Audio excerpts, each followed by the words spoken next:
தெய்வத்துள் தெய்வம் அம்மா தேடி உன்னை சரணடைந்தேன்.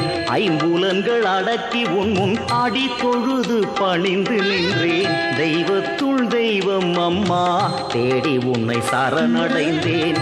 ஐம்புலன்கள் அடக்கி உன் முன் அடி தொழுது பணிந்து நின்றேன். தெய்வத்துள் தெய்வம் அம்மா தேடி உன்னை சரணடைந்தேன்.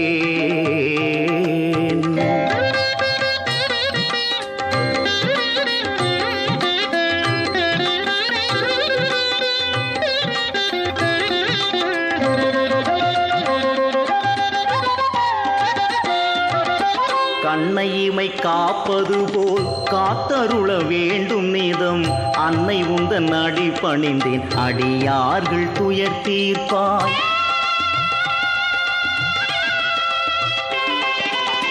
கண்ணை இமை காப்பது போல் காத்தருள வேண்டும் நீதம். அன்னை உந்தன் அடி பணிந்தேன் அடியார்கள் துயர் தீர்ப்பாய். மூவர்க்கும் மூத்தவளே முக்தி எனக்கு அளித்திடுவாய். மூவர்க்கும் மூத்தவளே முக்தி எனக்கு அளித்திடுவாய். தேவர்க்கும் தெய்வம் அம்மா தீவினையை அகற்றிடுவாய்.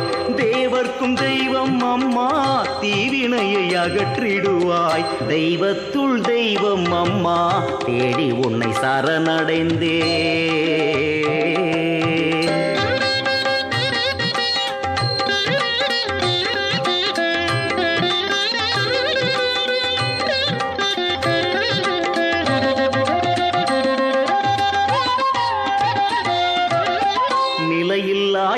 வாழ்வை நினைத்தாலே கலங்கிடுதே. அலை போன்று ஓய்வின்றி அல்லல் படையேன் படைத்தார்.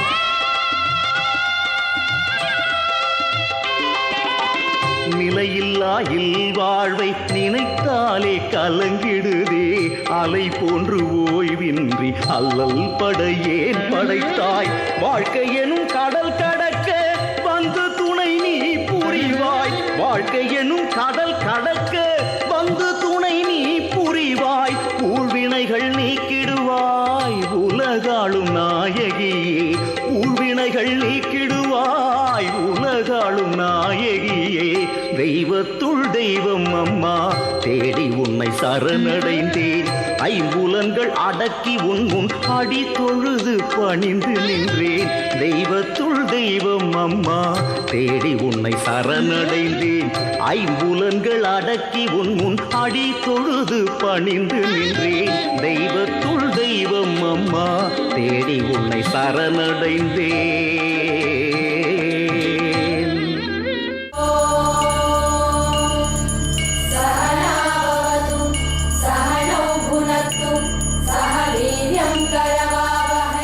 ஸ்ரீ வித்யோபாசனாசக்தம் ஸ்ரீ வித்யாபீடபூஷணம் ஸ்ரீ வித்யாபினவம் வந்தே ஸ்ரீ கிருஷ்ணானந்த சத்குரும். அனைவருக்கும் இனிய காலை வணக்கம். ஜீ தமிழ் தொலைக்காட்சியிலே அபிராமி அந்தாதி தொடரை தொடர்ந்து சிந்திப்பதற்காக இருக்கிறோம். திருக்கடவுர் தல வரலாற்றினுடைய பெருமையை பற்றி பார்த்தோம். மார்க்கண்டேயருக்கு என்றும் 16 என்று சொல்லக்கூடிய மிக அற்புதமான வரத்தினை தந்து எம்பெருமான் அமிர்த கடேசன் அங்கே வீற்றிருக்கிறார். இன்றைக்கும் கூட 59 வயது நிறைவு பெற்றவர்கள், 60 வயது நிறைவு பெற்றவர்கள், 80 வயது நிறைவு பெற்றவர்கள் எல்லோரும் திருக்கடவுர் தலத்திற்கு சென்று அங்கே இறைவனை வழிபாடு செய்து கொண்டிருக்கிறார்கள். தங்கள் வாழ்க்கையிலே நீண்ட ஆயுள் பெற விரும்புகிறவர்கள் அங்கே ஆயுள் ஹோமம் என்று சொல்லக்கூடிய அந்த நிறை வேள்வியை செய்து இறைவனை வழிபாடு செய்கிறார்கள். அங்கே பாலாம்பிகை அமிர்த மிருத்யுஞ்சயேஸ்வரர் சந்நிதியிலே மிகப்பெரிய ஆயுள் சக்கரம் ஒன்று இருக்கிறது. யமதர்மனை கீழே காலால் போட்டு மிதித்த அந்த இடத்திலே உயிர் பெற்று எழுந்த யமனுடைய சன்னதி அங்கே எதிர்ப்புறத்தில் இருக்கிறது. அப்படி மிகச்சிறந்த அந்த தலத்திலே தான் சுப்பிரமணிய பட்டர் என்று சொல்லக்கூடிய ஒரு அபிராமியின் பக்தராக இருக்கக்கூடிய ஒரு பட்டர் அங்கே இருந்தார். அவர் பரம்பரையாக அம்பிகையை வழிபாடு செய்பவர். எப்பொழுதும் லலிதா சகஸ்ரநாமம் என்று சொல்லக்கூடிய மிக அருமையான இறைவியினுடைய 1000 நாமங்களை சொல்லிக்கொண்டே இருப்பவர். இறைவன் நாமத்தை திரும்ப திரும்ப திரும்ப திரும்ப சொல்லுகிற பொழுது அவை உருப்பெறுகின்றன. மந்திரம் என்று சொன்னாலே ஒரு சொல்லை நாம் திரும்ப திரும்ப சொல்லிக்கொண்டே இருக்கிறோம். அதுவும் லலிதா சகஸ்ரநாமம் என்று சொல்லக்கூடியது நீண்ட நாள் தவம் இருந்து அகத்தியர் ஹயக்ரீவரிடத்திலிருந்து பெற்ற அருமையான மந்திரங்கள். லலிதா சகஸ்ரநாமத்தை சொல்லிக்கொண்டே எப்பொழுதும் இறைவியின் திருநாமங்களையே அவர் உச்சரித்து கொண்டே இருப்பார். அவருக்கு யாரை பார்த்தாலும் அம்பிகை வடிவமாகவே தோன்றியது. அது ஒரு மிகப்பெரிய பேறு. எல்லா பெண்களையும் பராசக்தி வடிவமாக பார்க்கிறாள். பார்க்கும் திசைதொறும் பாசாங்குசமும் பனிச்சிறை வண்டு ஆர்க்கும் புதுமலர் ஐந்தும் கரும்பும் என் அல்லலெல்லாம் தீர்க்கும் திரிபுரையாள் திருமேனியும் சிற்றிடையும் வார்க்குங்கும முலையும் முலைமேல் முத்து மாலையுமே என்று பின்னாலே அந்தாதியிலே பாடுவார். எங்கே பார்த்தாலும் எப்படி பார்த்தாலும் அவருக்கு அம்பிகையின் வடிவமாகவே தெரிகிறது. மகாகவி பாரதிக்கு அத்தகைய ஒரு பேரு கிடைத்ததல்லவா?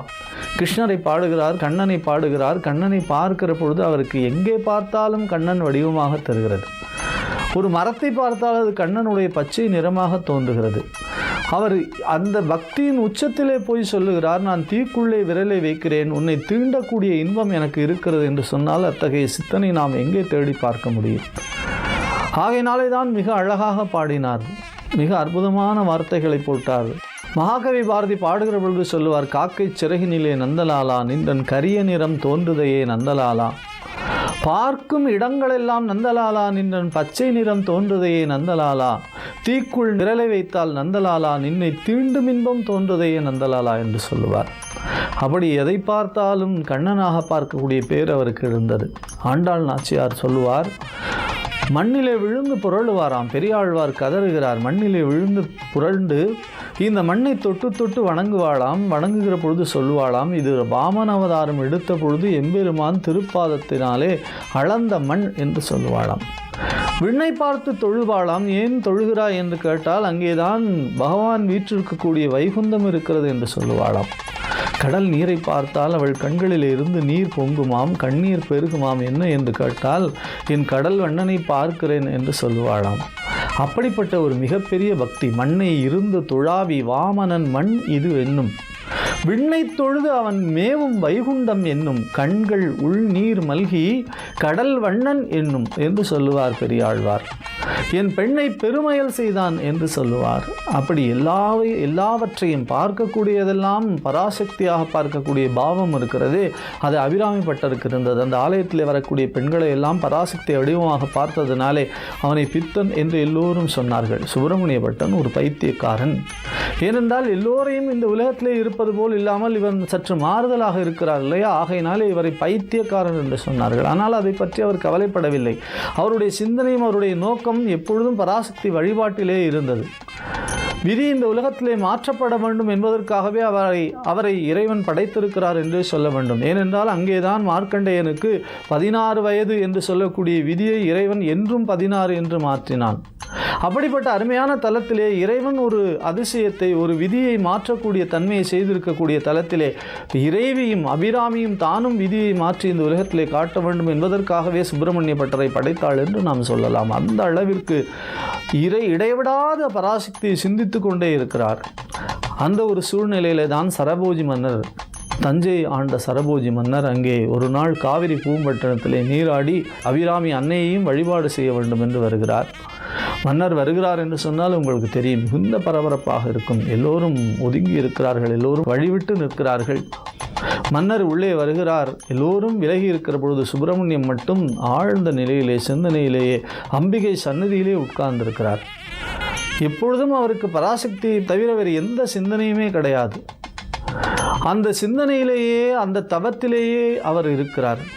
அந்த தவத்திலேயே அவர் இருக்கிறதுனாலே எல்லோரும் விலகி இருக்கிறார்கள், இவர் மட்டும் இருக்கிறார் என்று சொன்ன உடனே எல்லோருக்கும் சற்று கோபம் வந்தது. மன்னர் வழிபாடு செய்துவிட்டு திரும்புகிறார். யார் இவர் என்று கேட்ட உடனே இவர் ஒரு பைத்தியக்காரன் என்று சொல்கிறார். பார்த்தால் அப்படி தெரியவில்லையே, முகம் பளபளப்பாக, முகம் தேஜஸுடையதாக இருக்கிறதே. அவர் அருகிலே வந்து, ஐயா இன்றைக்கு என்ன திதி என்று கேட்கிறார். அவர் அன்றைக்கு அமாவாசை திதி என்றல்லவா சொல்ல வேண்டும். ஆனால் அவர் சொன்னார், இன்றைக்கு பௌர்ணமி என்று சொன்னார். மீண்டும் மன்னர் கேட்கிறார், இன்றைக்கு என்ன திதி? இன்றைக்கு பௌர்ணமி தானையா என்று சொன்ன உடனே மன்னருக்கு கோபம் வந்து விட்டது. கோபத்தோடு எழுகிறார் மன்னர். என்ன நடக்கிறது? தொடர்ந்து சிந்திப்போம். நன்றி, வணக்கம். ஜீ தமிழ் தொலைக்காட்சி நேயர்கள் அனைவருக்கும் பி சுவாமிநாதனின் இனிய காலை வணக்கம். காஞ்சி மகா சுவாமிகளுக்கு முன்னால் அந்த 100 ரூபாய் பணத்தை திரும்ப கொடுக்கணும் அப்படிங்கிறதுக்காக அந்த நண்பர் காத்துட்டு நிற்கிறார், மகா சுவாமிகளோட பதிலை எதிர்பார்த்து. அது ஒரு காலை நேரம். அந்த காலை நேரத்தில் மகா சுவாமிகள் எந்த பக்தர் பேரை சொல்ல போகிறார், அதாவது இவரோட அப்பா யார்கிட்ட கடன் வாங்கியிருந்தார்னு அவர் சொல்ல போகிறார்.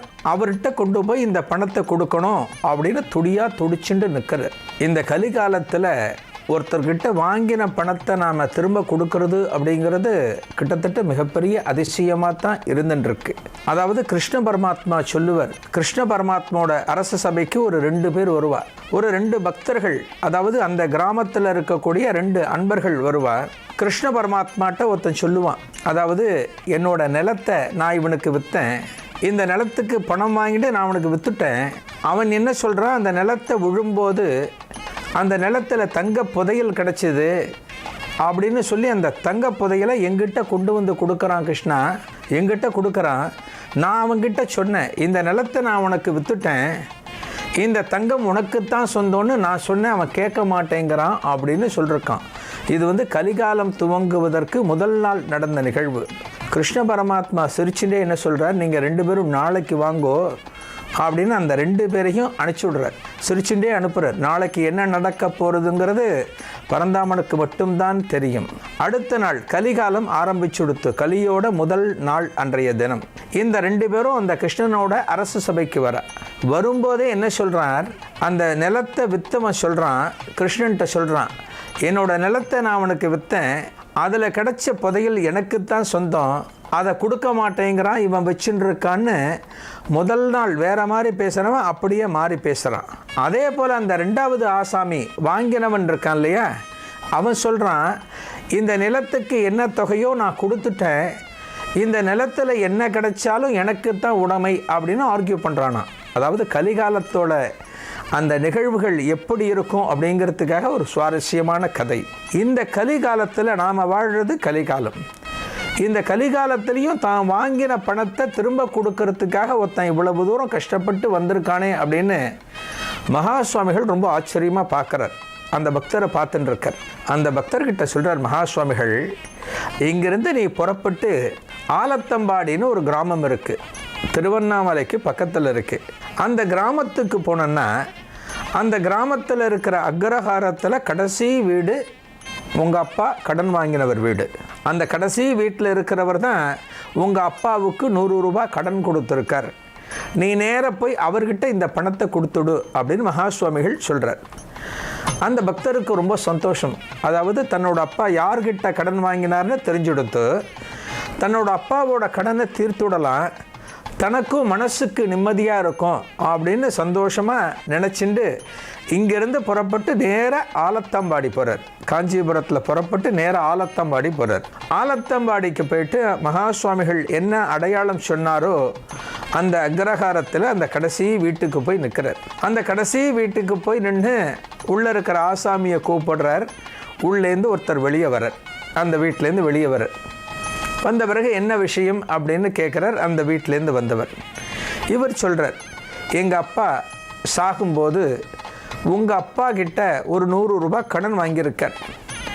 அந்த பணத்தை மகன் என்ற முறையில் நான் திருப்பி கொடுக்கணும், எனக்கு அந்த கடமை இருக்குது, அப்படிங்கிறதுனால இந்த பணத்தை கொடுக்கறதுக்காக நான் இங்கே வந்திருக்கேன் அப்படின்னு இவர் சொல்கிறார். அந்த மகன் என்ன சொல்கிறார் தெரியுமா, அந்த ஆலத்தம்பாடியில் கடைசி வீட்டில் இருந்தவர், எங்கள் அப்பா இப்போ கிடையாது, எப்படி உங்கள் அப்பா செத்து போயிட்டாரோ எங்கள் அப்பாவும் தவறி போயிட்டார், சமீப காலத்தில் தான் எங்கள் அப்பாவும் தவறி போயிட்டார்.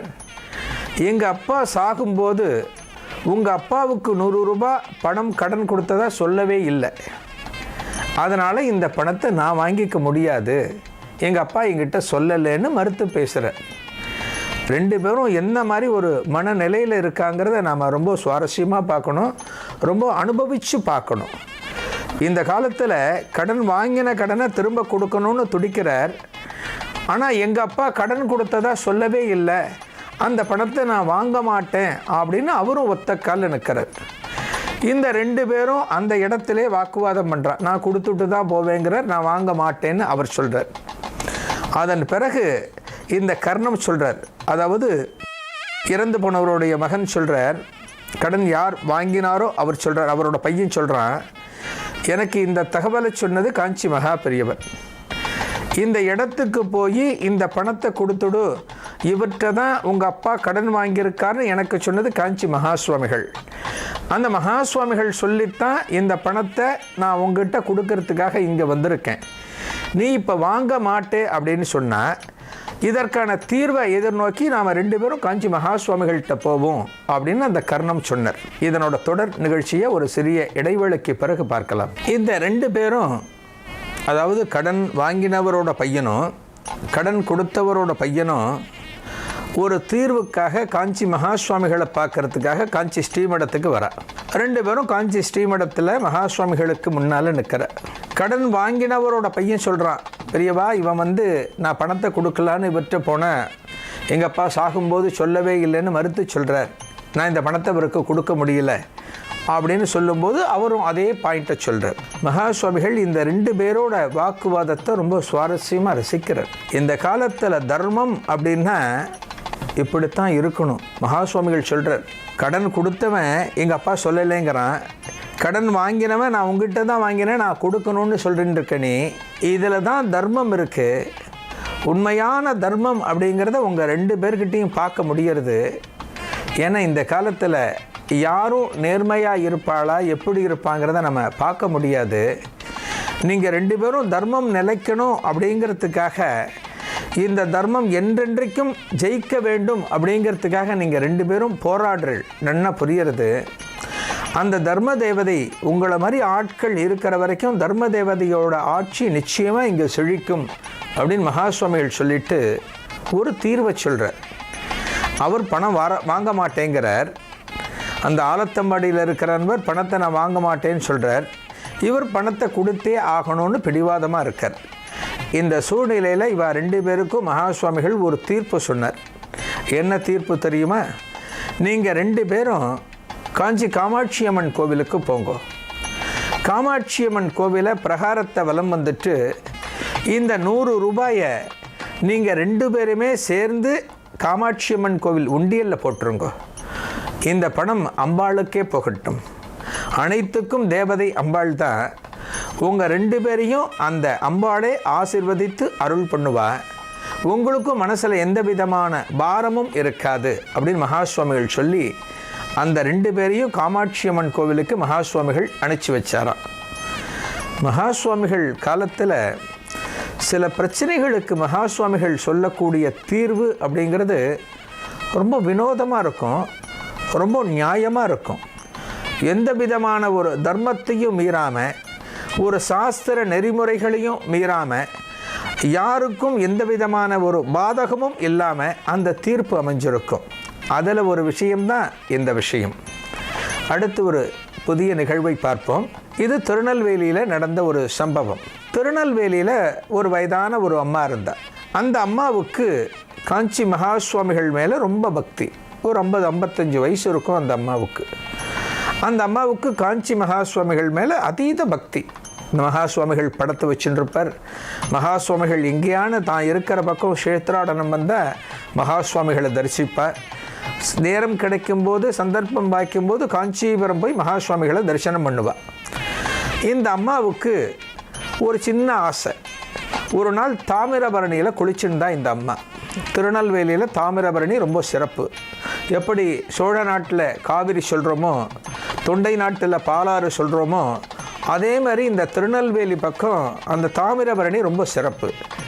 அந்த தாமிரபரணி நதியில் இந்த அம்மா குளிச்சுன்னு இருக்கும்போது திடீர்னு அந்த அம்மாவுக்கு தோன்றது, இந்த புனிதமான தாமிரபரணி தீர்த்தத்தை, அகஸ்தியரோட அருளால் வந்த இந்த அருமையான நதியோட தீர்த்தத்தை ஒரு சின்ன சொம்பில் அடைச்சி மகா சுவாமிகளுக்கு கொண்டு போய் கொடுத்தா என்ன, இது ரொம்ப புனிதமான தீர்த்தமாச்சு அப்படின்னு அந்த அம்மாவுக்கு தோணிருக்கு. உடனே என்ன பண்ணுற அந்த அம்மா, பக்கத்தில் கடத்தெருவுக்கு, திருநெல்வேலி கடத்தெருவுக்கு போய் ஒரு பித்தளை சொம்பு ஒன்று வாங்கிட்டு வந்து அந்த சொம்பில் இந்த ஜலத்தை பிடிச்சி மேலே ஒரு மூடியால் மூடிடுறா. மூடி இந்த சொம்பை கொண்டு தன்னோட வீட்டில் வைக்கிறா. தன்னோட வீட்டில் வச்சு பூஜை ரூமில் வைக்கும்போது, அதாவது எப்போ காஞ்சிபுரம் போகிறதுக்கு சந்தர்ப்பம் வாய்க்கிறதோ அப்போ இந்த சொம்பை எடுத்துட்டு போய்ட்டு மகா சுவாமிகள்கிட்ட கொடுக்கலாம் அப்படிங்கிறது அந்த அம்மாவோட எண்ணம்.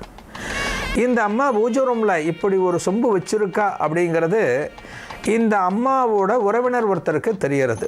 ரொம்ப நெருங்கிய உறவினர். அவர் ஒரு நாள் இங்கே வீட்டுக்கு வரும்போது அந்த பூஜை ரூமில் வித்தியாசமான சொம்பை பார்த்துட்டு இது என்ன சொம்பு அப்படின்னு கேட்குறாரு.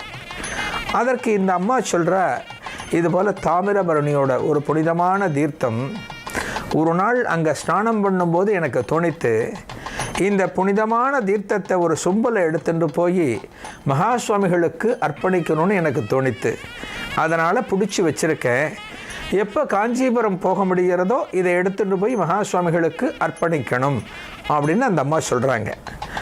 அப்போ அந்த உறவினர் சிரிச்சுண்டே கிண்டலாக சொல்கிறார், இந்த தண்ணீர்லாம் ரொம்ப நாளாக நல்லா இருக்காதுமா, இதெல்லாம் கெட்டு போயிடும்.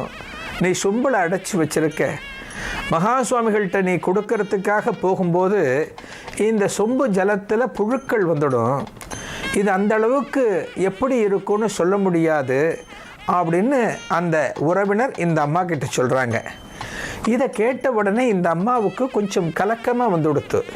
ஏன்னா ஒரு ஆச்சாரியருக்கு கொடுக்கக்கூடிய அந்த தீர்த்தங்கிறது சுத்தபத்தமாக இருக்கணும்.